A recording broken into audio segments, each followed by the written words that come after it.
Di cerita sebelumnya, Hyuki menerima sebuah misi dari Jang Ingweol untuk membunuh Charyeon dan Jeok. Charyeon yang mencoba melawannya kalah sampai tidak sadarkan diri, akan tetapi Jeok Legion berhasil mengalahkan Hyuki hanya dengan sekali tebasan. Kita jadi bisa mengetahui seberapa mengerikannya kekuatan tersembunyi yang ada di dalam pedang Jeok Legion yang disebut sebagai Hellblade South Northern. Pada chapter kali ini, cerita diawali dengan panel yang memperlihatkan Jeok Legion sedang berjalan di pinggir danau sambil menggendong Charyeon yang masih belum sadarkan diri. Di dalam heningnya malam itu terdengar suara merdu bait-bait puisi yang dilantunkan oleh Jeok. Pada tebing tinggi yang berangin, aku telah berdiri dan bernyanyi dengan syahdu tentang sebuah jalan yang aku tempuh dan apa yang akan mereka bawa. Akan tetapi, tidak ada satupun yang mendengarku, hanya bunga yang membahana.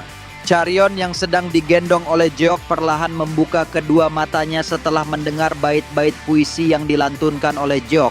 Menyadari akan hal itu, Jeok pun bertanya, "Apakah kamu sudah bangun?" Dengan lirihnya Charyeon menjawab, "Iya, aku baru saja bangun dari pingsanku, tolong segera turunkan aku." "Kita akan berjalan dengan cara yang seperti ini karena yang aku lihat tubuhmu masih terluka," jawab Jeok. Kemudian Charyeon bertanya, "Apa yang terjadi dengan bajingan itu setelah aku tidak sadarkan diri? Aku rasa orang itu telah mengalami kesialan saat kau menutup kedua matamu. Siapa yang menyangka kalau dia akan terkena sebuah serangan yang sangat mematikan dari bilah pedang yang kau gunakan? Jadi aku hanya menyelesaikannya setelah dia terjatuh dan tidak bergerak," ucap Jeok. Terlihat Charyeon sangatlah terkejut. Ia berkata, "Apakah mungkin kalau engkau telah menusukkan bilah pedangmu untuk membunuhnya?" Sambil tersenyum Jeok berkata, "Kalau dia masih hidup setelah aku menusuk jantungnya, itu artinya dia adalah Jiangshi." Seketika itu juga Charyeon semakin panik. Tangannya gemetaran, matanya terbelalak, dan wajahnya menjadi pucat. Dalam hatinya ia berkata, "Apakah mungkin kalau bajingan itu telah mati? Dan aku telah terlibat di dalam pembunuhan itu?" Saat menyadari kalau Charyeon begitu gelisah dan seakan-akan telah menyalahkan dirinya sendiri atas pembunuhan itu, Jeok pun hanya menarik napas panjang lalu berkata, "Sebaiknya kau tidak usah terlalu memikirkan masalah itu karena dia memang pantas untuk mati. Jadi kau jangan pernah sekalipun menyalahkan dirimu sendiri. Selain itu, bukankah orang-orang mengatakan jika kita menghunuskan bilah pedang tanpa adanya tekad yang kuat untuk menggunakannya, maka hal itu sama saja dengan membuat penghinaan terhadap pedang itu?" Mendengar perkataan Jeok, Charyeon berkata dalam hatinya, dia adalah orang yang sangat misterius. Bahkan jika dilihat hanya sekilas, dia seperti orang yang tidak memiliki hati nurani. Akan tetapi dia juga tampak seperti orang yang berbeda. Sambil berjalan ditemani bintang-bintang yang menghiasi malam itu, Jeok kembali berkata, "Sekarang adalah awalnya untuk memenangi turnamen Dragon and Phoenix dan juga Heavenly Dragon. Lalu yang terakhir adalah aku akan menguasai dunia ini dan menjadikannya berada di bawah telapak kakiku." Setelah mengatakan itu, Jeok pun melanjutkan langkah kakinya untuk membawa Charyeon kembali ke sektor Righteous Sword. Saat itu, Charyeon hanya bisa menghela napas panjang karena ia sudah hafal dengan apa yang diucapkan oleh Jeok tentang bualannya untuk menguasai dunia. Cerita berpindah pada siang hari di sebuah jalan. Terlihat 3 orang lanjut usia telah bersantai di atas sebuah kereta yang ditarik oleh 2 ekor keledai untuk menuju wilayah Wuhan. Mereka bertiga tidak lain adalah sang Supreme Demon Empress Yang Hwayong, sang Demon Sword Cheon Muak, dan sang Thunderbolt Sword Neng Lisang. Mereka adalah orang-orang yang menduduki posisi 10 besar seniman bela diri terbaik di dunia yang mencakup 3 generasi. Dengan tatapan mata yang tajam yang dipenuhi oleh hawa membunuh, Yang Hwa berkata, "Cheon Muak, apakah kau telah mendapatkan sesuatu yang sudah aku perintahkan sebelumnya?" Muak pun mengatakan kalau dia telah mendapatkan itu seperti yang diminta oleh kedua seniornya. Sambil memberikan sebakul bakpao, Muak berkata, "Kita telah berhasil mendapatkan makanan ini ketika mereka sedang lengah. Jadi untuk hari ini kita masih bisa bertahan hidup dengan memakannya." Tanpa pikir panjang, mereka pun langsung menikmati makanan itu secara bersama-sama. Kemudian Yang Hua berkata, "Jika dilihat dari pergerakan awan, sepertinya sebentar lagi kita akan sampai pada wilayah Wuhan. Namun, apakah kalian tahu Kalau kita pergi dengan cara yang santai seperti ini, akan membuat kita mengingat sebuah kenangan di masa lalu. Yang Hua menatap kepada Muak, ia kembali berkata, "Apakah kau tahu apa yang telah dikatakan oleh orang itu saat pertama kali kami bertemu 20 tahun yang lalu?" Mendengar pertanyaan Yang Hua, terlihat Naeng Lesang sangatlah terkejut. Ia pun meminta kepada Yang Hua untuk tidak menceritakan masalah itu lagi. Sambil tertawa, Yang Hua berkata, "Sesaat setelah dia melihatku, dia pun langsung mengeluarkan bilah pedangnya lalu ia berkata, 'Wahai Supreme Demon Empress, aku sama sekali tidak peduli dengan semua tindakanmu yang kau lakukan selama ini. Akan tetapi dengarkan aku baik-baik. Saat kau melangkahkan kedua kakimu dan menginjak bayangan Tuan Muda kami, maka di saat itulah kau akan mati di tanganku.'" Setelah mengatakan itu, Yang Hua pun langsung tertawa terbahak-bahak, seolah-olah kalau kata-kata yang diucapkan oleh Naeng Lisang hanyalah sebuah lelucon. Dan di saat yang bersamaan, Lisang mengatakan kalau dia di saat itu sama sekali belum bisa memahami tentang situasinya. Kemudian Muak bertanya kepada Yang Hua, siapa sebenarnya seseorang yang disebut sebagai Tuan Muda itu pada 20 tahun yang lalu. Yang Hua pun menjelaskan kalau Tuan Muda yang mereka maksud tidak lain adalah ayah dari Jok Legion yang telah memilih jalan kebenaran. Naeng Lisang tertawa sambil berkata, "Aku sama sekali tidak percaya kalau Jeok saat ini sudah bisa mengikuti turnamen Dragon and Phoenix. Aku bahkan tidak tahu sejak kapan dia tumbuh menjadi sebesar itu. Akan tetapi kita tidak perlu mengkhawatirkan anak itu karena dia sama sekali tidak membutuhkan perhatian kita. Namun yang perlu kita khawatirkan adalah ada berapa banyak anak muda yang akan terluka ketika bertarung melawannya." Dengan santainya Yang Hua berkata, "Bukankah kita sudah tahu kalau Jeok sama sekali tidak suka berurusan dengan para bocah, terkecuali mereka memang pantas untuk mendapatkan sebuah pelajaran." Cerita berpindah pada kediaman klan Zhang Xin. Terlihat Zhang Yingwei sangatlah marah. Matanya begitu tajam setelah mengetahui kalau rencananya untuk membunuh Jeok telah gagal total. Kemudian pengawalnya berkata, "Kami sudah mengirimkan beberapa mata-mata untuk mencari tahu tentang kebenaran itu, dan akhirnya kami pun bisa memastikan kalau Jeok dan juga Nona Charion telah pergi meninggalkan kediaman mereka secara bersamaan." Sambil berteriak, Zhang Yingwei berkata, "Dasar brengsek, apa yang telah dilakukan oleh Kwon Hyuki? Sampai-sampai dia tidak mampu menyingkirkan seorang bajingan yang seperti itu? Apakah dia mencoba untuk mempermainkanku?" Namun tiba-tiba saja Zhang Yingwei langsung terdiam dan kaget saat penjaganya mengatakan kalau Hyuki sama sekali tidak terlihat setelah ia pergi untuk menjalankan sebuah misi yang telah diberikan kepadanya. Mendengar itu, Zhang Yingwei langsung berpikir apa yang telah terjadi. Dalam hatinya ia berkata, mengapa bajingan itu baik-baik saja tanpa adanya luka sedikit pun, sedangkan Hyuki telah menghilang tanpa satu orang pun yang tahu di mana dia berada. Apakah mungkin kalau bajingan itu yang membunuh Hyuki? Terlihat Zhang Yingwei langsung merinding, tubuhnya bergetar dengan sangat hebat karena itu adalah sebuah pemikiran yang sama sekali tidak bisa ia terima. Seketika itu juga Zhang Yingwei tertawa terbahak-bahak sampai suaranya telah bergema di dalam ruangan tersebut. Kemudian Zhang Yingwei berkata, "Sepertinya aku sudah gila. Sampai-sampai aku berpikir kalau bajingan itu telah mengalahkan Hyuki. Namun aku tidak tahu bagaimana caranya bajingan itu masih hidup di dunia ini. Akan tetapi kita akan melihatnya di dalam turnamen nanti. Apakah dia memang hebat ataukah dia hanya beruntung?" Waktu berjalan begitu cepat, sampai-sampai hari yang ditunggu-tunggu oleh para seniman bela diri di seluruh dunia telah tiba.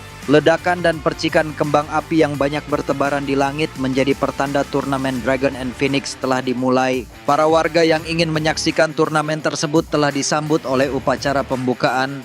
Terlihat lambang-lambang dari keluarga agung Northern Heaven telah berkibar di mana-mana, karena mereka telah menjadi tuan rumah di dalam pelaksanaan turnamen Dragon and Phoenix tahun ini. Para penjaga telah bersiap untuk mengamankan wilayah tersebut dengan pengamanan yang sangat ketat. Tidak lama kemudian, para penonton telah berdatangan untuk menyaksikan turnamen yang sebentar lagi akan dilaksanakan. Mereka begitu antusias karena mereka mengetahui kalau di tahun ini ada begitu banyak bakat-bakat muda dari keluarga terkenal yang akan bertanding menjadi sang pemenang. Satu persatu para peserta mulai berkumpul di aula utama kediaman keluarga Northern Heaven, dan salah satu dari mereka yang mengikuti turnamen itu adalah tuan muda dari sekte Southern Sword. Akan tetapi, para lelaki sangatlah terkejut saat mendengar teriakan para wanita dengan sangat histeris saat melihat seorang pria muda yang memasuki aula utama turnamen itu dengan penuh wibawa. Benar saja, pria muda itu tidak lain adalah sang penerus dari keluarga Northern Heaven. Dia bernama Iem Hagi yang sangat terkenal akan kehebatannya dan juga ketampanannya. Tepat di belakangnya, Iem Hagi telah didampingi oleh seorang wanita cantik yang bernama Sima yang berasal dari salah satu keluarga terkenal di wilayah Wuhan. Kemudian mereka kembali berteriak saat melihat peserta lainnya yang memasuki aula utama turnamen itu. Benar saja, orang yang baru saja memasuki aula adalah Yang Sochang. Dia adalah seorang penerus utama dari aliansi Southern Peak dan merupakan kandidat kuat untuk memenangi turnamen tersebut. Lalu, seorang wanita yang ada di sampingnya adalah Seol Byeokwa. Dia merupakan seorang putri dari keluarga yang sangat berpengaruh di wilayah Wuhan. Kemudian tepat di belakang mereka terlihat sang MC kita, Jok Legend dan juga Charyon telah memasuki aula secara bersama-sama. Sambil melambaikan tangannya, Jeok pun mengucapkan rasa terima kasihnya kepada para penonton karena mereka telah menyambut kedatangannya dengan sangat meriah. Namun, semua orang yang ada di sana langsung terheran-heran dan berbisik satu sama lain. Mereka berkata, "Siapa sebenarnya orang aneh itu? Aku bahkan tidak tahu siapa dia sebenarnya, karena aku sama sekali tidak pernah melihatnya." Charyon yang berjalan di belakang berkata dalam hatinya, "Apakah orang aneh ini sama sekali tidak merasa gugup? Entah kenapa aku merasa iri dengan sikap acuhnya itu. Bahkan yang aku lihat, dia sama sekali tidak peduli dengan semua orang yang berteriak kepadanya." Kemudian Jok berkata, "Mereka telah menghiasi tempat ini dengan sangat baik. Aku yakin kalau keluarga Northern Heaven pastinya memiliki banyak uang, sampai-sampai mereka membuat turnamen ini menjadi sangat meriah." Seketika Jok terdiam saat Charyon memanggilnya. Sambil tersenyum dan penuh semangat, Yeon berkata, "Mari kita bertarung bersama-sama dan memenangi turnamen ini." Jeok langsung meresponsnya dengan senyuman yang cukup lebar saat melihat senyuman dan juga rasa percaya diri yang ditunjukkan oleh Charyon. Lalu Jeok pun mengatakan kalau dia akan membantunya untuk memenangi turnamen Dragon and Phoenix tahun ini. Kemudian, dari arah kejauhan, terdengar seorang lelaki paruh baya yang berteriak dengan lantang mengatakan, kalau para peserta yang mengikuti turnamen harus berkumpul di tempat yang sudah mereka sediakan. Akan tetapi, saat Jok melewati lelaki parubaya itu, dengan angkuhnya ia berkata, "Dengarkan aku baik-baik, jangan pernah menyentuh apapun di dalam sana, karena semua barang yang ada di sana sangatlah berharga dan juga mahal." Mendengar itu, Jeok pun hanya menanggapinya dengan santai sembari berkata, "Kau berbicara seolah-olah kau telah menyuruh kami untuk menyentuh sesuatu. Aku rasa kau pastinya tahu kalau yang namanya peraturan sudah pasti diciptakan untuk dilanggar." Beberapa saat kemudian, para peserta yang mengikuti turnamen telah berkumpul di dalam suatu ruangan. Akan tetapi, beda halnya dengan para peserta yang berasal dari keluarga terkenal. Mereka telah dipisahkan dalam sebuah ruangan yang sangat istimewa. Charyon pun berkata, "Apa yang harus kita lakukan? Apakah mungkin kalau mereka telah menyuruh kita untuk melakukan pertarungan yang dimulai dari gerbang pertama?" Akan tetapi, Charyon begitu heran saat menyadari kalau Jok telah menatap ke arah lain. Di saat itu, Jok telah menunjukkan ekspresi wajahnya yang sangat serius untuk memahami sebuah kalimat yang tertulis pada dinding bangunan. Karena Charyon begitu penasaran, ia pun bertanya apa yang dilihat oleh Jok sampai-sampai wajahnya begitu serius. Namun setelah Charyon memperhatikan dinding itu, ia pun menemukan sebuah tulisan yang bertuliskan kalau pertandingannya akan dimulai ketika mereka memasuki gerbang pertama. Terlihat Jeok hanya tersenyum setelah memahami sebuah makna dari tulisan tersebut dan juga sebuah lukisan yang ada di hadapannya. Sambil menunjuk lukisan itu, Jeok pun bertanya kepada Charyon, "Apakah kau telah menemukan sesuatu yang aneh dari lukisan itu?" Mendapatkan pertanyaan itu, Charyon mencoba untuk memperhatikan lukisan tersebut dengan seksama. Di saat itu, Charyon melihat kalau lukisan itu telah menggambarkan sebuah pertarungan yang menggunakan senjata di tangan mereka masing-masing. Sambil berteriak, Charyon berkata, "Aku tahu maksud dari lukisan itu. Yang aku lihat, kalau di dalam lukisan itu terdapat 18 orang seniman bela diri yang telah menggunakan senjata kuno." Akan tetapi Charyon begitu malu saat Jeok berkata, "Lukisan ini sama sekali tidak ada artinya. Lukisan itu hanyalah sebuah jebakan untuk menarik perhatianmu kepada semua senjata kuno. Akan tetapi, kau harus tahu bahwa di dalam lukisan ini ada sebuah rahasia yang telah mereka simpan, jadi perhatikanlah baik-baik lukisan ini.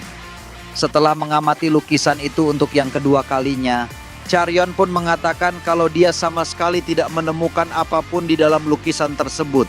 Namun tiba-tiba saja, Charyon menyadari akan sesuatu yang sangat aneh dari lukisan itu. Sambil memperhatikan lukisan itu untuk yang ketiga kalinya, Charyon berkata dalam hatinya, semua orang yang ada di dalam lukisan ini, mereka mungkin digambarkan sedang bertarung satu sama lain, akan tetapi entah kenapa dari yang aku lihat, tatapan mereka telah tertuju kepada satu arah yang berada pada bagian bawah dari lukisan ini, yaitu mereka telah melemparkan pandangan mereka kepada sebuah dupa yang dipegang oleh salah satu dari seniman bela diri itu. Jadi apa maksudnya dari tulisan ini? Apakah mungkin kalau kami akan bertarung untuk merebutkan dupa itu?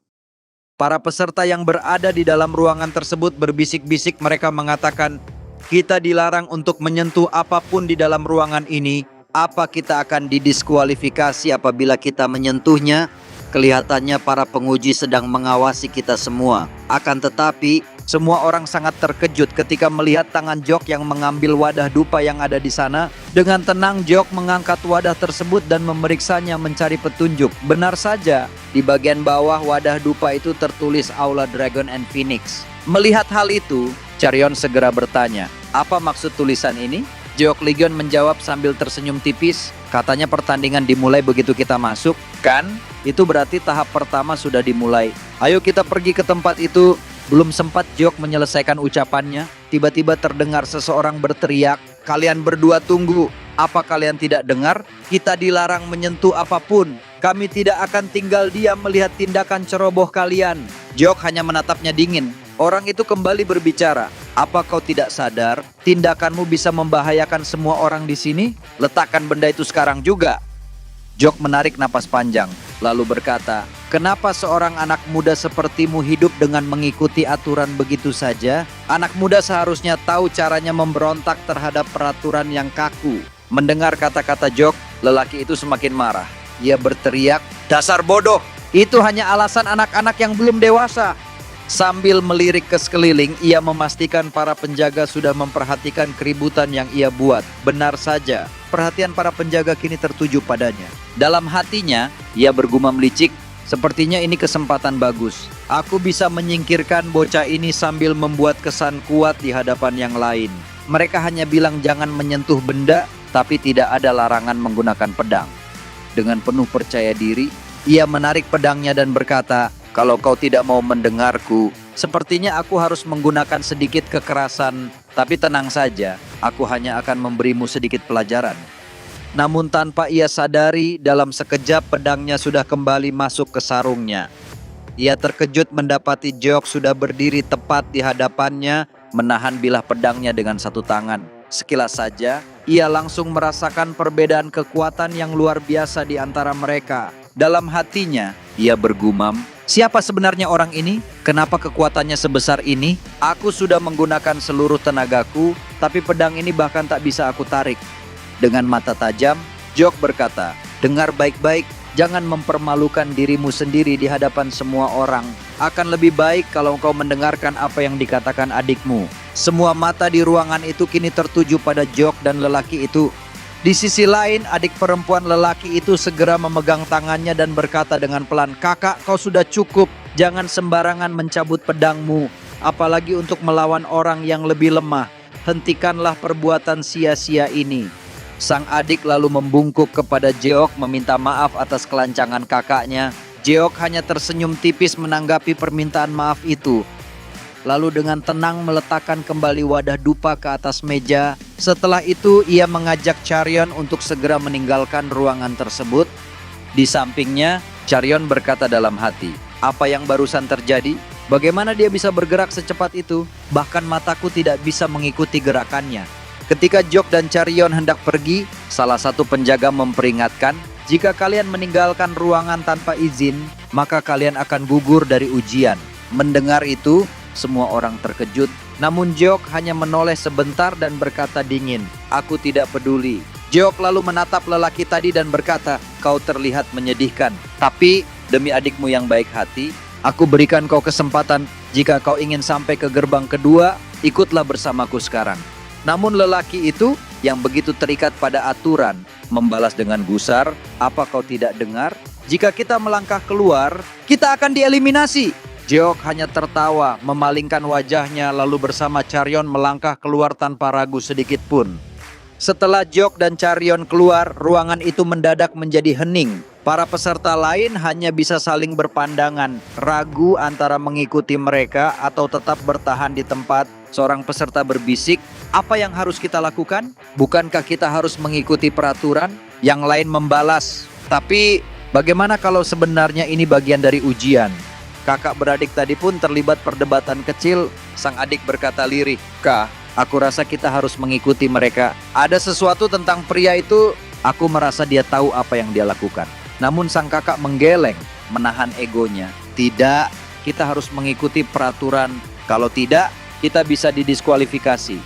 "Bagaimana kau tahu tulisan itu adalah petunjuk?" Jeok menjawab dengan tenang.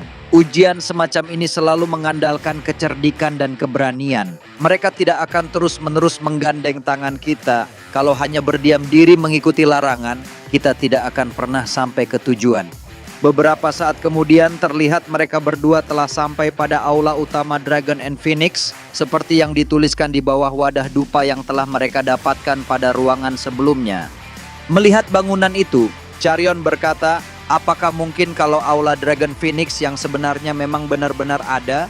Jeok menjawab, "Sebuah teka-teki yang kita temukan di dalam ruangan itu sangatlah sulit. Jadi aku begitu penasaran ada berapa banyak orang-orang yang telah berhasil melewati ujian itu." Charyon berkata, "Bukankah hanya kita berdua yang telah berhasil memecahkan teka-teki itu?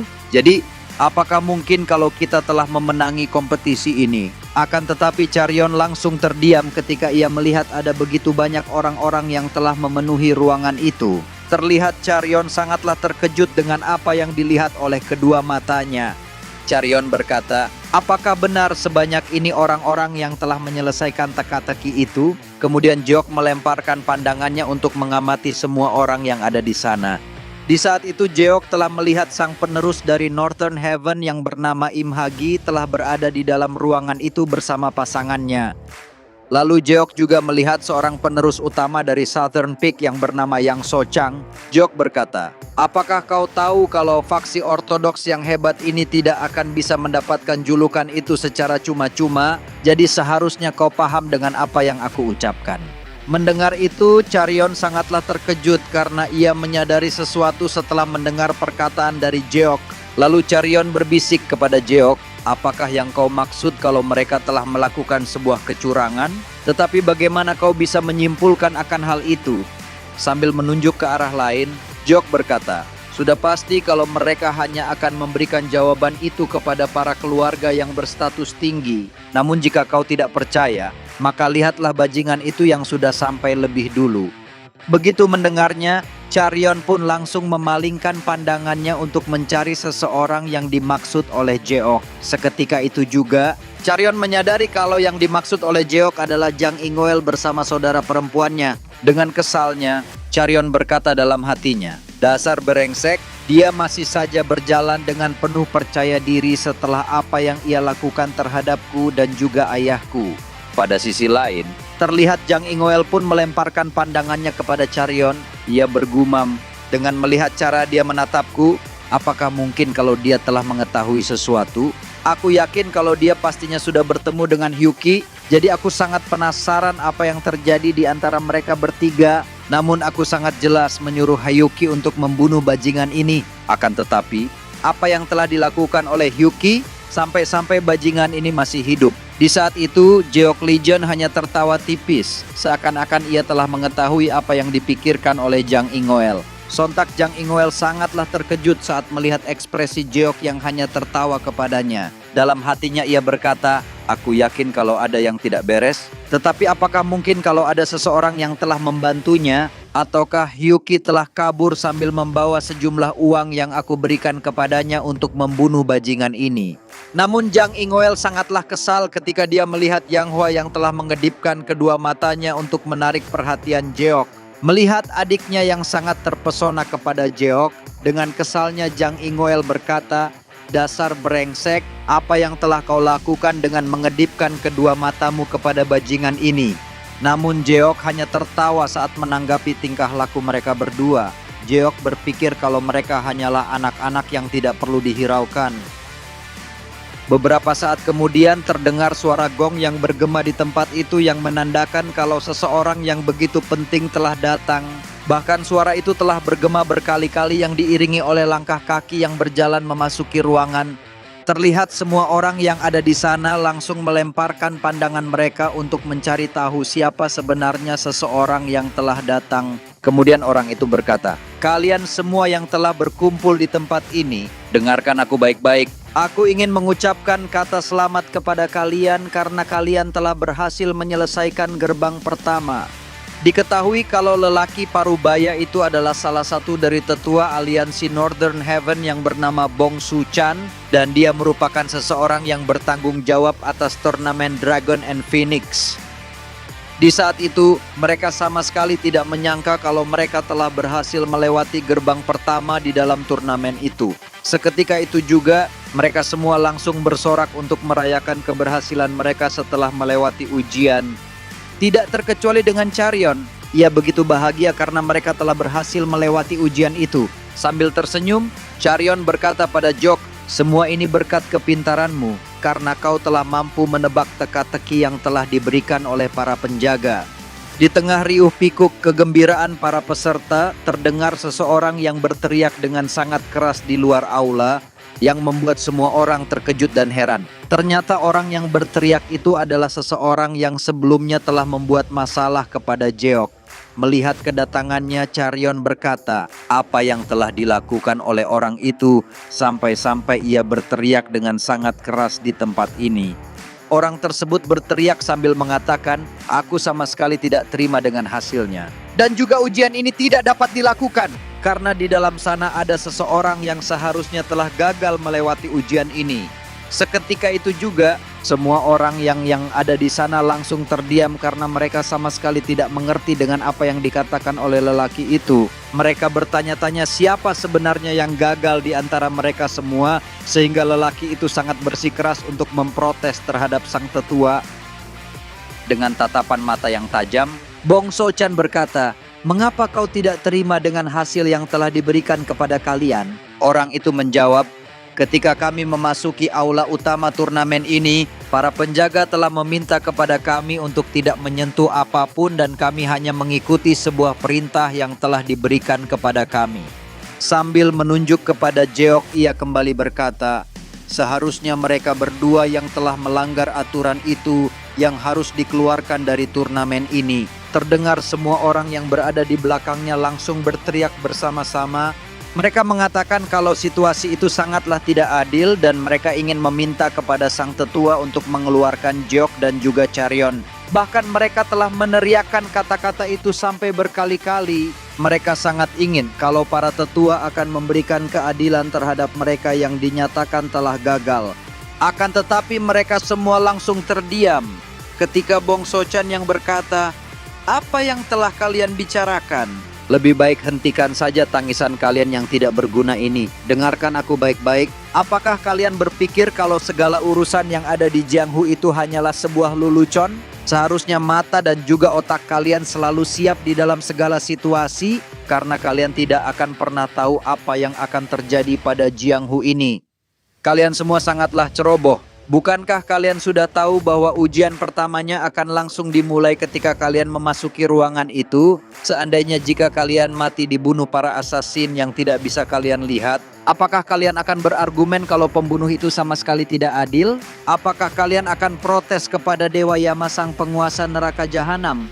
Dengan suara yang bergema yang memenuhi tempat itu, Bang So-chan kembali berkata, "Apakah kalian tidak malu dengan merengek seperti itu? Tepat di hadapan semua orang yang sudah jauh-jauh datang ke sini setelah berhasil memecahkan teka-teki itu. Jadi katakan kepadaku, di mana harga diri kalian?" Sontak mereka semua langsung terdiam. Mereka tidak mampu untuk mengatakan sepatah kata pun karena yang dikatakan oleh sang tetua memanglah benar. Kemudian Jok pun memalingkan pandangannya kepada Charyon. Ketika mendengar Charyon yang berkata, "Jok, bagaimana kau bisa tahu kalau dupa itu adalah petunjuknya? Aku rasa kalau itu bukanlah sebuah kebetulan saja."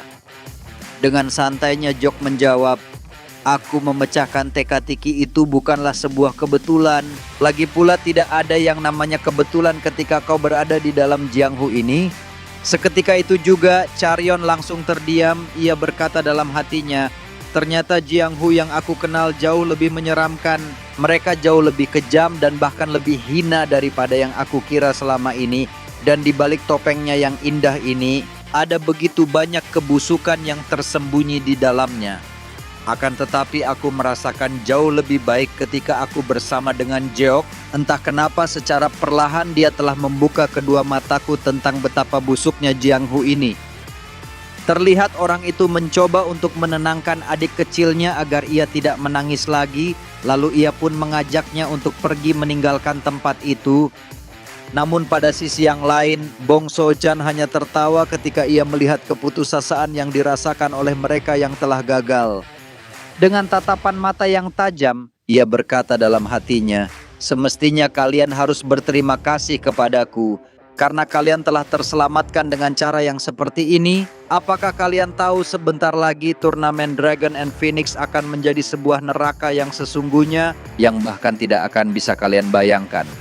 Beberapa saat kemudian, karena mereka telah berhasil melewati ujian pertama, mereka pun langsung kembali ke tempat mereka masing-masing. Di saat itu, seperti dijanjikan oleh sang kepala keluarga, mereka pun menikmati hidangan daging secara bersama-sama. Lalu Jok pun memberikan setusuk daging kepada seorang perempuan yang telah makan bersama mereka. Setelah memakan masakan Jok, terlihat wanita itu sangatlah terkejut.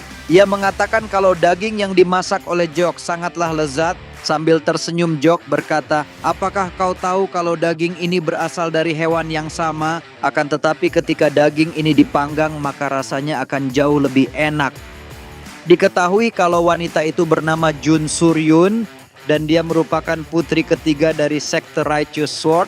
Jeok kembali berkata, "Aku tahu kalau ibuku adalah seseorang yang sangat sempurna.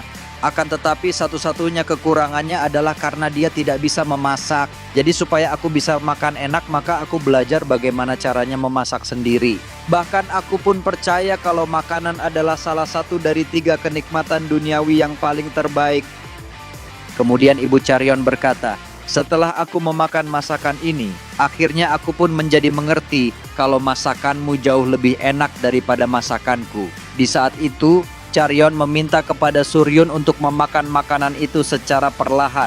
Karena ia tahu kalau adiknya memiliki fisik yang sangat lemah. Setelah mengatakan itu, Charyon pun memandang kepada adiknya dengan penuh kasih sayang. Ia berkata dalam hatinya, "Aku tidak ingat kapan terakhir kali aku melihat Suryun sangat bahagia seperti ini. Dulunya dia adalah seorang anak yang selalu sehat, akan tetapi pada usianya yang ke-7 tahun, entah kenapa tiba-tiba saja dia mendapatkan sebuah penyakit yang bahkan seorang tabib tidak bisa mengetahui apa penyebabnya. Aku tidak tahu apakah penyakitnya akan bisa disembuhkan, bahkan yang aku perhatikan semakin hari, penyakitnya semakin parah." Li Chu berkata kepada Jok, "Wahai Tuan Muda, aku sangat berterima kasih kepadamu karena berkatmu lah Charyon telah berhasil melewati ujian pertama dari turnamen itu." Sambil tertawa Jok berkata, "Kau tidak usah berterima kasih kepadaku, karena ujian pertama memang mudah untuk dilewati, dan juga pada ujian yang kedua nanti, kalian bisa mengandalkanku." Mendengar perkataan Jeok yang terlalu percaya diri, Charyon hanya tersenyum. Ia berkata dalam hatinya, "Awalnya aku selalu mengira kalau dia hanya akan menyombongkan dirinya sendiri. Namun setelah aku bersamanya, aku pun akhirnya menyadari kalau dia bukanlah orang biasa. Bahkan hanya orang bodoh yang tidak bisa menerimanya. Aku pun masih penasaran siapa dia sebenarnya." Waktu pun terus berjalan dan tidak terasa. Hari pun sudah semakin larut. Di saat itu terlihat Jeok sedang berdiri pada hamparan bunga yang telah bermekaran dengan begitu indah. Bahkan di saat itu, tidak ada satu orang pun yang ada di sekitarnya, melainkan hanyalah suara keheningan yang telah menemaninya di malam itu. Namun tiba-tiba saja Jok menyadari akan sesuatu yang membuatnya menjadi sangat waspada. Tidak lama kemudian terlihat tempat itu telah berguncang dengan sangat hebat sehingga membuat semua tanah yang ada di sana telah hancur dan juga terbelah. Benar saja, setelah guncangan yang sehebat itu terlihat tempat tersebut sudah runtuh begitu saja dan hanya menyisakan tebing-tebing curam yang begitu tinggi yang bahkan dasarnya sama sekali tidak terlihat. Bukannya merasa takut dengan terjadinya fenomena yang mengerikan seperti itu, namun Jok hanya tertawa sembari berkata, "Aku rasa kalau formasi ini sangatlah bagus." Ternyata itu adalah sebuah ilusi yang telah diciptakan oleh Mucheol dengan menggunakan kemampuannya. Lalu Mucheol pun menghentikan formasi itu agar Jok bisa keluar dari ilusi yang telah ia ciptakan. Seketika itu juga, semua tebing curam yang menghiasi tempat itu telah terhapus bagaikan debu yang berterbangan. Kemudian Mucheol berkata, ini adalah sebuah formasi yang bernama 9 Istana Bunga Indah. Dan ini merupakan sebuah formasi yang paling ringan di antara 3 formasi yang lainnya. Dan yang kedua adalah formasi 5 elemen dan juga 7 bintang. Lalu yang terakhir adalah formasi Celestial King of Light adalah yang paling kuat di antara ketiga formasi itu. Ketika formasi Celestial King of Light diaktifkan, maka tidak ada satupun seorang master bela diri yang bisa melepaskan diri, terkecuali mereka tahu bagaimana caranya untuk menghentikan formasi itu. Namun Mucheol langsung terdiam saat Jok yang berkata, meskipun ini adalah sebuah formasi yang sangat luar biasa, akan tetapi engkau telah salah dalam satu hal aku yakin. Pastinya ada seni bela diri yang mampu untuk mematahkan sebuah formasi, meskipun tanpa mengetahui bagaimana cara menghancurkannya. Aku tahu kalau kau pastinya tidak mengerti dengan apa yang aku katakan. Akan tetapi suatu saat nanti kau pastinya akan mengetahui tentang hal itu. Beberapa saat kemudian, terlihat Jok dan juga Muyong telah berjalan di atas pegunungan. Lalu Muyong berkata, selain 3 formasi yang disebutkan oleh Mucheol, ada juga mekanisme yang bernama 7 langkah menuju malaikat maut yang akan ia pasang. Dan juga Mucheol mengatakan kalau ia akan membangun beberapa bangunan besar yang berada di belakangnya. Mendengar itu Jok berkata, dengan ini kita selangkah lebih dekat untuk membuat sebuah sekte yang terkuat dan juga yang terbaik pada wilayah Jianghu ini. Kemudian Muyong berkata, aku telah menemukan lokasi Wind God yang sebenarnya dan itu seperti yang kau duga selama ini. Saat mendengar Jok yang mengatakan kalau dia akan pergi mengunjungi tempat itu di esok hari, Muyong pun kembali berkata, wahai tuan muda, kenapa kau tiba-tiba saja ingin pergi secepat itu? Apakah mungkin ada seseorang yang ingin kau tawarkan? Setelah mengatakan itu, Muyong pun langsung tertawa yang seolah-olah kalau dia telah mengetahui mengapa Jeok ingin pergi secepatnya.